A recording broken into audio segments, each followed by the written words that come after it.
Welcome, everyone, and welcome to this evening's Next Level Live, where we tune in each week to bring you interviews with powerful leaders who will inspire you into reaching your next level in life. This evening, we want to welcome Justin Schenck. Justin, thank you so much for being here. It's a pleasure Alexa, to thank have you you on the show. Yeah, Absolutely. I'm excited. It's going to be awesome. Justin Schenck is an entrepreneur and the host of Inc. Magazine's top-rated podcast, The Growth Now Movement. He also travels all around the country speaking on overcoming adversity. So super accomplished and excited to learn from you this evening. Yeah, thank you. And look, hey, I just had you on my podcast. We did the interview yesterday. It comes out in a couple of weeks. So I'm excited about that too. So all my audience can see your amazing message as well.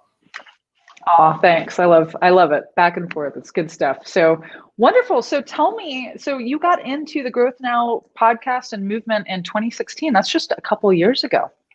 Yeah, it seems like yesterday, and it seems like a lifetime ago, right? Like so much has changed since then. But started podcasting 4.5 years ago, not really knowing where it would go, really what the power of the medium that it was. And really kind of lost in that time frame. And over time was able to figure it out, and now have been able to build a brand and a business around it. And it's been quite the journey. I mean, 4.5 years ago, I would tell people I had a podcast, and the response was, "What's a podcast?" And now you say it, and everybody goes, "Oh yeah, you too." So it's. I mean, the world has changed in the podcast realm for sure. Oh my gosh! But so you were like one of the original, like the OGs of the podcast world. It sounds like. I wish I was. Like, I think that like there's tiers, right? Like I was the OG of every entrepreneur having one, but podcasting has been around for a really, really long time. Like once radio started slipping, everybody kind of turned to podcasting about 10 years ago. I would say if I was doing it for 10 years, I would have been lucky and I struck gold, right? It's like those first people on Twitter that like just blew up because they got their name as a handle. Unfortunately, I didn't do that, but over time and consistency with the show, I've been able to grow an audience, which is cool. That's so awesome. We'll call you the second wave. You're the second wave. Awesome. Beautiful. Wow. So but you've done a lot. I mean, you've come a long way in these last 4 years. Like you went from I remember speaking with you about a year and a half ago about your podcast, and it had really, like in the last year when we were speaking about a year ago, really taken off to where you're getting invited to speak, keynote speak, just be involved in a lot of like primetime type stuff that hadn't currently been available to you, and your journey in that. So tell us a little bit about how it all started and how you got into it.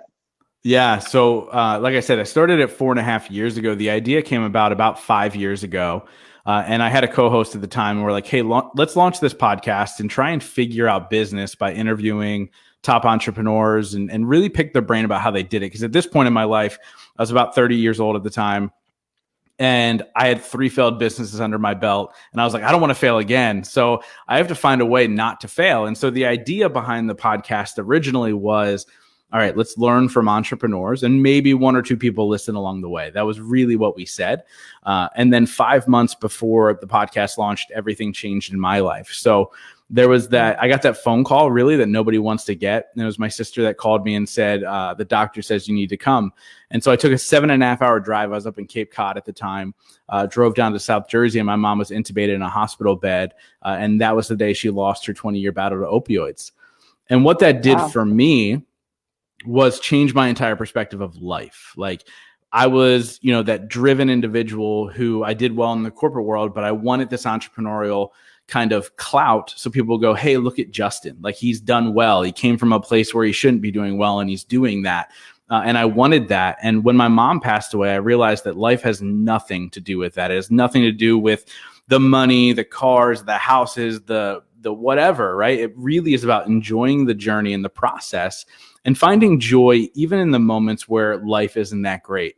And then that's where my journey began. And if you go back early on in the podcast, you notice that my co-host is talking about business, and I'm picking people's brains about their rock bottom moments, about self-love, about what's your mindset in those rock bottom moments. And that was really the beginning of my own personal journey, of me trying to figure that out for myself, to figure out what is life really all about, and how do I, number one, help myself? And then once I help myself, how do I help others? And so my messaging and my purpose all fell in line. And about a year and a half into the show, I asked my co-host to take a step back. It was actually, I think it was 62 episodes in was his last episode. And I relaunched the show just as myself.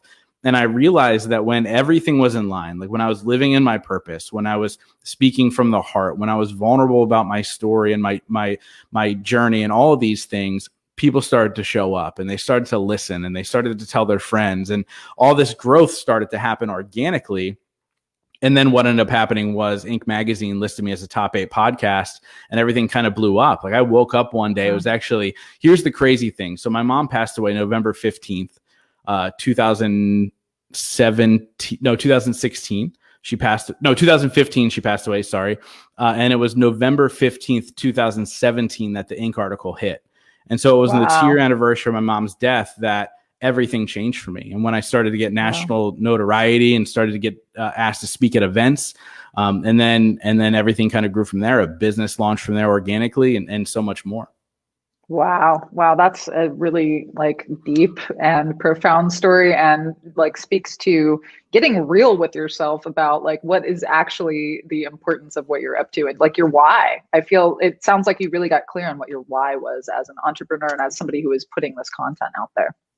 Yeah, for sure. And I think, everybody, I think it was Simon Sinek who was like, start with why, right? And it became this kind of fancy thing that everybody said, go find your why, go find your why. And I didn't know what the heck that meant. I was like, no, it doesn't matter what my why is. What matters is making money and paying bills and doing cool things. And it became so much more than that. Like I said, it became an inward journey for myself to discover, why am I here? Why am I on this path? Why hasn't it been easy? And what have I learned from it, right? I have a good friend and mentor in Ed Milet who says all the time, life is happening for you, not to you. And when you hear that, you go, wow, everything is truly happening for me, but it's up to me to figure out what that means. What's my mindset when I do hit those rock bottom moments? And guess what? I have all these conversations and they talk about their biggest rock bottom moment at the end of that conversation. But there's more than one rock bottom moment. There's more than one falling down. It's a constant growth path that we have to choose. And we have to understand that if we focus on the growth, if we focus on that 1% incremental wins every single day, you're going to live a life that's extraordinary. Because the amount of movement you can make in a year, 2 years, 3 years becomes unbelievable. We just get lost in the idea right now with social media and everything being at the push of a button that we think it has to happen right away. The honest thing is, I was podcasting every single Tuesday for 2 years before anything really took off. But I showed up, number one, for myself, which is what we need to do. Everybody needs to show up for themselves. And then number two, when the audience started to grow and they started to reach out, I realized I had to show up for them. There was a moment in time early on in the podcast when it wasn't growing. And I was like, well, what am I really doing? Why do I keep showing up? The show's not growing. It's a lot of work. All these things go into it. And somebody reached out to me right around that time. And they said, because of this specific episode that was on your show, I decided not to take my life. And I realized in that moment, whether it was one person listening or a million people listening, I had to show up. I had to show up with the right message, and hopefully the right person hears it and it saves a life. And I really believe even if you save one life, you change the world. Wow, that's so powerful. I love it. And that fueled you to keep going and to be a continuously show up, be consistent, and to make a difference in the world. Yeah. That's super powerful. Awesome. So initially you started Growth Now as an entrepreneurial focus, and then you got more into, it sounds like, emotional intelligence and vulnerability and authenticity. Have you found in your interviews with people that really you need both to be successful in business? Oh yeah, for sure. If there's no emotional intelligence, if there's no understanding of other people's feelings, of your own feelings, of all these things, you're not going to go anywhere, right? It becomes this, I don't want to say struggle, but it becomes a balancing act of how are you serving yourself and how are you serving your business, right? So I make sure that I take care of myself first. What does that mean? I want to make sure my cup is full. I want to make sure that I am at the top of my game, whether it be mentally, physically, emotionally, in my relationships, in my business, and all of these things. And so one of the things that I picked up on about 2 or 3 years into the show, as I was having these interviews, I realized there was a theme. And the theme was every single person that I admire, whether it be by their story or their success in business or their success in life, the one theme that between all of them was the same was they took care of themselves first, meaning they had a routine or they had things they did daily that filled their cup to make sure that they were at their peak. I was somebody who always constantly poured from an empty cup. And I know a ton of people do this because they want to help and they feel like if they help, they're going to feel better. But the reality is you need to help yourself. And we so rarely do that. And when I started to fill my own cup, not only did I feel better, but I realized my impact became greater, right? Like I realized when I took care of my wounds first, I was able to help other people in such a bigger and more massive way. That's so awesome. Yeah, I mean, and that's what we find over and over again with Next Level, and that's why we have the trainings and the tools, and we just see people take off with their visions and their passions in the world and their ability to create and succeed. And it's cool to speak with you because you're interviewing people like Ed Milet, you're interviewing people like the boss lady, the boss bitch, right? That we spoke about the other day. Yeah. But like, who are some of the people that you've enjoyed interviewing the most? It's such a hard question. I mean, over 300 interviews, and I've been able to speak to some incredible people, and I've enjoyed every single conversation. Obviously, there's certain ones where relationships and friendships have really taken off because we've connected on such a deep level. And, somebody like Fabio Viviani from America's Top Chef, who's become a great friend of mine. I mean, we've been able to connect on a deep level, which has been amazing. Trent Shelton, who's become a friend of mine, and just so many incredible people that I've been fortunate enough to connect with. And here's what I really realized. There was a moment, and I shared with you the other day that I want to cancel every interview right before I do it because I get nervous, right? But I realized if I approach anything, any relationship, any business transaction, anything with a mindset of giving first, everything else works itself out. And so one thing that I do with most of my conversations, if not all of them, I end it with, let me know how I can help you. And I'd say a majority of the people never tell me. But then the people that tell me, I find a way to help them. Even if it's not in my wheelhouse, I know somebody who can help them, or I might be able to point them in the right direction. I'm able to help them. And the crazy thing is that has come back around so much more powerfully of people helping me. Not even by asking. It's like I help and all of a sudden the universe comes back around and said, here you go, Justin. Right. And I realized that there's so much power in relationships. And people ask me all the time, like, how cool is it that people listen to your podcast all over the world? How cool is it that you reached over a couple million people? Like, and they ask me all these things. I go, honestly, the cool thing is the deep connections that I can make with people now because I've understood and learned the art of relationship building through the podcast. And I understood that, like, when you approach something from an idea of giving and you're able to give, like everything else changes. And so that's really been really powerful for me. But again, I mean, amazing people. Gabby Bernstein's been on the show. That was an incredible, I mean, she ended up getting a reading from my mom after the interview. Like there was just crazy moments in my life where I'm like, oh my gosh, like wow. I just got a spiritual reading from Gabby Bernstein because I decided to buy a microphone 4.5 years ago. I've been able to experience some really cool stuff. That's so cool. It's so cool. And it also speaks to the fact that like oftentimes when we start off on these ideas that we have, like these visions, these inspirations, we don't know where the path is going to take us, right? But if our heart's in the right place and if we keep taking the committed action and doing things for the right reasons, like as opposed to like you cut your business partner, you cut ties with your business partner because their focus was really like more the look of things and making the money and like the title of entrepreneur versus like the heart and the soul and the conversations that you really wanted to have, which were meaningful. Right. When you take inspired action, like things are going to happen that you have no idea. Like you couldn't have written this in the book, but because you took the inspired action, you didn't give up and you stayed open and you kept being a giver, like the universe has opened up massive opportunities for you. Yeah. And I love the fact that you use the term action. Like, so I'll go back a little bit in my story. And if you look at me in high school, right, I had a 1.7 GPA at one point. My mom was in the middle of a 20-year opioid addiction and my dad was in jail. And so if you look at that, all signs pointed to you've got no shot, kid. Like, I think the statistics are if your parent's an addict, you have a 50% chance of being an addict. If your parent's in jail, you have a 50% chance of being in jail. And so really it's 100% screwed. Like there's no, like, let's do the math, right? But when I was 19, somebody handed me a book called Who Moved My Cheese? And it changed my perspective. Totally read that. Amazing. It's so good. It's so it good. And it was the perfect introduction book for me into self-development because I'm not a huge reader. So it's an easy read, but it also spoke to my life. Like it spoke to the idea that things are going to happen around me. Change is going to happen. Bad things are going to happen. And it doesn't matter. What matters is how I react to that stuff. Now, the thing was, at the age of 19, I began this journey of self-development, but I didn't start taking action until I was about 30 or 31. I would just keep absorbing information. I'd go to events and get the high of an event. I'd read a book and feel really good and really smart for a minute. I'd listen to a podcast and I'd surround myself with the right people. And I had all those fun, fuzzy moments, but I'd find myself back exactly where I was before, feeling unfulfilled, feeling unhappy, and trying to fill these holes in my life by doing, stupid stuff. Like that's just the reality, right? And so fast forward, I sat down with myself and I was like, what are you doing wrong? Like, what are you missing here? You're doing all the things, or you're doing the things you thought you had to do, right? Like surround yourself with the people, keep learning. And I went, oh, I'm not putting into action what I'm learning.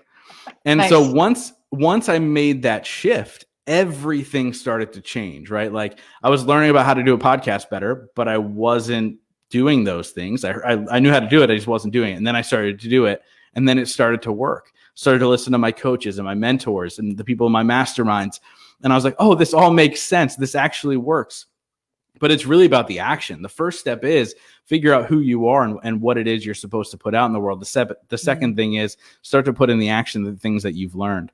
And I was missing that for a really, really long time.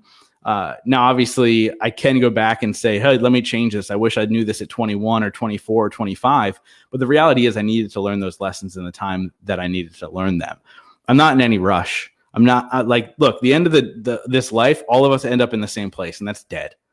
And so I better enjoy the journey, and I better look back at my life and go, wow, like I've experienced some really cool things in my life, and I've done some really cool things. And I've impacted some lives, and that's all that matters. Because here's the one thing I've really learned through this business journey, through interviewing all these amazing people, is that like you can have a goal of making $1 million, and I encourage you to set massive goals for yourself and understand where you're going. But at the same time, I will promise you, when you get to that $1 million or those 1 million followers on social media, you're going to go, okay, how do I get to 10 million? There's no real satisfaction in those goals, but yes, we have to constantly grow. And we have to constantly push ourselves. And that's really the key, is to understand how can we enjoy every single moment along the way. That's so awesome. Yeah, that's so great. That's such a good reminder for everybody, like no matter where we're at in our process. And also, I think like it is important that we are taking action, even if we're not like slave driving ourselves to the finish line, right? But if we're not actually taking one foot in step, and putting one foot in front of the other, we don't actually get those downloads. We don't actually get those inspiration points where we're like, oh, this is actually what's possible for me. And like, this is why I was doing all of that, right? So it is that interesting balance between it's like inspired action and like not resting on your laurels, but enjoying the process. Yeah, no, for sure. And that's why I talk about growing 1% every single day. Because look, big goals are scary too. Like I host a live event. Last year was the first time that I hosted it. And this year became virtual because of COVID, like everybody else in the world. But I hosted this live event, and the big vision for this event, as COVID hopefully dissipates at some point and we can do it again, is one day I want to fill an arena. But if I sat down where I was when I said, okay, let me plan this whole thing out, and I said, this year I'm going to fill an arena, it might not be possible. And then all of a sudden I'm going to start talking myself out of it, right? That's the big goal still. I'm going to fill an arena. But I went, okay, what's a realistic goal to be the first step to get there? And I said, cool, I want to fill a room of 150 people. That's what I want to do. So I ended up selling 160 tickets to people in 16 states in Canada. And they all came to my little town of Reading, Pennsylvania. And they were able to see amazing speakers, have a ton of great connection, had a great time, did all of these things. And the goal, again, still the big goal, is to fill the arena. But you have to take it step by step. very rarely in life, and I'm sure there are moments that people have, but very rarely do you go from 0 to 1,000,000 overnight, right? It's very, very hard. So we have to be realistic about the things that we're doing. But at the same time, I think visualizing and making sure you know where you're going and to be able to feel it and smell it and feel like you're already, like, if I already know what it's like to stand on that stage of this arena, but I already know in that visualization, I'm a little bit older, a little bit wiser. I don't think internally too, I'm ready for that, right? Like, I still have a ton of work to do on my own. And that's just the reality, but one day I will be, and one day we will, but one step at a time, 1% at a time. Oh my gosh, it's so cool. And I mean, considering it, like the Growth Now movement live, right? The Growth Now live movement experience this is the second year that you did it, right? So you went, was it 2 or 3 that just occurred? So number 2 just happened virtually. The first year was live, and then we went virtual, and then hopefully by 2021 we'll be live again. Okay. Yes. Okay. So 20, and I we'll have to have you back on the show closer to when the next, movement is, so that we can invite people to it, because I'm sure it's going to be awesome. But really, it seems like every year, these first 2 years, you've really you've grown a lot from year to year, right? And so I imagine that next year, like, you'll probably have 500 people in person, right? Or 1,000 people in person, or, it's incremental. I've watched Lewis Howes also grow his in-person events, and he's kind of done a similar thing where he's like, all right, next year we'll have 500 people, and the year after we'll have 1,000, and after that 2,000. So it's cool to see the progression, and actually it's really cool to see how quickly it has been coming together for you. That's really extraordinary. It's really kind of mind blowing, right? Like, it's funny because it has happened quickly. Like, I really only started it. Obviously the podcast started 4.5 years ago, but I really only started the entrepreneurial journey just shy of 3 years ago. Wow. The event itself was, I made the decision really quickly after launching into like a full-time entrepreneurship of like, okay, I want to do a live event. I'll just set it out pretty far. And I think it was like a year in, that's like, I'll do it. And the goal was to double it in size every single year. I wanted to go from 150 to 300 to 600, and so on and so forth. And it's funny that you mentioned Lewis's event, because I've been to every one except for the last one that he did. Mm-hmm. And I saw the growth. And I also, like, you also have to understand where you're at in the whole grand scheme of things. Sure. Like, Lewis is doing probably 10 times the amount of downloads that I'm doing on his podcast. Yeah. And he had 300 people at his first event. So if he's doing 10 times the amount of downloads and I got half of what he got at the first event, it's amazing. We're headed in the right direction, right? And I'm not saying that to impress anybody or anything like that. I'm saying it to impress upon every single person that if I can do it, like, anybody can do it. That's the reality. Yeah. Like, and I think it was funny because I used to say a lot, and I've stopped saying it, but it's true. Like, I want people to look at me and say, well, if that idiot could do it, I could do it too, right? Because there's certainly nothing special about me. I just decided to show up in my truth and put in the work and put in the effort and make the right connections. And then the pieces started to fall into place. And now I'm fortunate enough again to run a mastermind and coach individuals and do the live event and speak all over the country. And it's been such a blessing in my life because I decided to show up.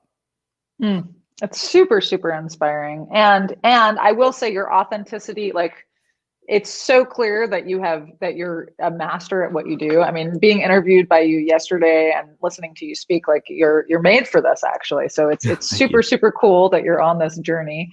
And I'm curious for you. I mean, I know you're following your vision and it's unfolding, but like, where do you see yourself in 5 years from now? Yeah. So this question's interesting. Like, I mentioned the goal of the event to grow year over year and the impact to grow year over year. But I don't have a really solid vision of where I'm going to be other than this. I know I'm going to be myself, just more abundant. So I'm going to be able to be more abundant financially so I can give more. I'm going to be more abundant in my reach so I can reach more people. And for me, it's all about how many lives can I impact? And so, yes, it could shift, and it has shifted over the last 2.5 years, my messaging and what's important at the moment. And, but at the same time, the goal is to always become more and more abundant year over year so I can give more year over year. And so 5 years from now, I'm more than likely still going to be living in Reading, Pennsylvania. That's a whole nother subject that'll take 20 minutes to explain, but I'll probably still be in Reading, Pennsylvania. And I'm going to be pursuing my dreams and impacting some people along the way. I found out in 2017 that I could no longer set goals for financial things. Whenever I chased money, it eluded me. And so in 2017, in the beginning of the year, I said, by the end of this year, I want to feel like I belong having the conversations with the people that I get to have these conversations with. And by the end of 2017, the Inc. article hit, which really was an acknowledgement to the craft that I've been able to hone and get better at over the years. In 2018, I said, I want to be at the table. And at the end of 2018, I went to Lewis Howe's event, but I shared an Airbnb with Nick Santanastasso, who now speaks with Tony Robbins all over the world, and Justin Wren, who's a Bellator MMA fighter, and Steve Weatherford, and all of these people. And we watched the Conor McGregor fight. And sorry, Lewis, instead of going to the after party, we went back to the house to watch the Conor McGregor fight.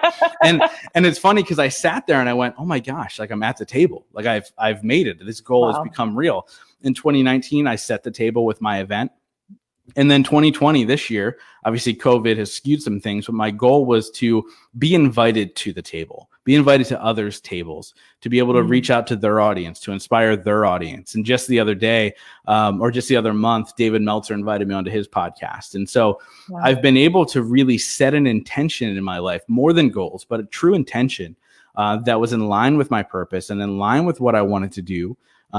And it's been able to deliver. And that was just, again, those incremental growth steps and those wins that I've been able to have along the way, which always ends with that, okay, there's an acknowledgement to the hard work that I'm putting in. It's very, very cool. Absolutely. I love it. I love it. And it's, again, that balance of having a vision and an intention, taking the action, but not being so attached to, exactly what it looks like. Because who knows? I mean, we want to leave opportunity for the university to like surprise us, right? Right. Yeah. I certainly didn't think 4.5 years ago when I started the podcast that this would be the business, that this would be the thing that I'm doing. So you have to be open to the world and what it's showing you, for sure, because you don't really know what the opportunity truly is. But again, you have to take the action. So many people are sitting there right now and they might be thinking, and I can't tell you how many times I've heard it, but I wanted to start a podcast for the last 3 years. Well, think about where you would have been if you did start it 3 years ago. You know what I mean? And so you have to take the action, and then the universe will deliver whatever else is supposed to deliver for you. The other thing that I want to hit on in your message, because I think it's important for people to have awareness of, is like when you first started off, and you even mentioned like before every interview you want to cancel, right? So it's like your mind creeps up on you. It does the same thing that it did from when you were a kid, and whatever happened during childhood, right? That makes us feel like we're not enough or whatever. But you started taking the action even like despite your internal conversations, and as you've continued to take the actions, you have shown yourself that you're actually capable, and the universe has responded in such a way that it's like actually now people are inviting you to be on their podcast. So will you speak into that like shift a little bit, because I think a lot of people get stuck in feeling like, wow, I just can't do this, I'm not good enough. Yeah, really we talked back. Yeah, we talked a little bit about it when you were on my show. We talked about how your brain is there to protect you, right? So it doesn't want you to get unsafe. You don't want to get uncomfortable. And your brain's telling you no when you want to say yes. And I realized that our body has a regulator in it. You know how cars have a regulator? Like, yes, the speedometer might go to 200 miles an hour, but your car's not going to go over 135. And that's for the safety of the car and yourself driving it. Well, your body has one of those. And the only way to break through that regulator is by getting uncomfortable, by putting yourself in situations around people that are at a higher level than you, continuing to learn, doing all these things that are going to be able to kind of bump that regulator up. But the real thing is the regulator will always be there. It's up to you to make sure you keep knocking it up a little bit. And that's how you level up. And so I realized a long time ago that like, if I want to continue to go down this path and pursue my dreams and to really make the impact that I want to make, I have to keep bumping it up. And yeah, like no matter what interview I do, like I've known you personally, we've had lunch, we've done all these things, but I was still nervous and still had that moment of, I should just cancel it. But the idea is every single time I want to cancel and I don't, the regulator bumps up a little bit. And that's everything in life. Like for me to put it out there that I was going to do this event and I wanted people to come and I had no idea if anybody was going to come, like that's scary. And to do it time and time again is the only thing that's going to like get me to where I want to be. And I've realized along the way that getting uncomfortable, pushing through your fear is the only way you're going to raise that thing. And you're going to be able to then go pursue your dreams, make more money, impact more lives, surround yourself with the right people. And that's when they let you in. Oh, it's so cool. Very, very cool. Awesome. Well, I'm going to share your website so that people can see what you're up to, listen to your podcast. It's on iTunes. It's on all the biggies. Yeah. Is it on Spotify as well? Yeah, it's on all the things. Wherever you listen to podcasts, it's there. Awesome. Awesome. Great. And then, so what's your like social media handles if people want to follow your journey? Yeah, the best thing to follow me on is Instagram. So it's at Justin T. Schenck. I know it's a weird spelling, so you can see it here with a T in the middle. That's my username on Instagram. So please go follow me there. And yeah, check out the podcast. And if you like what you hear, just click the subscribe button and follow along. I'm on this journey with everybody else. And I realize that like on this particular journey, I might be 4 years ahead of where you want to be, but I'm still growing. Like all it is a journey. So please come along and join this journey with me, and hopefully we'll have some fun along the way. Awesome. Awesome. Well, thank you so much this evening. I'm super lit up and excited to push myself out of my comfort zone every day. It's awesome. I love it. Thank you. Thank you so much. Thank you.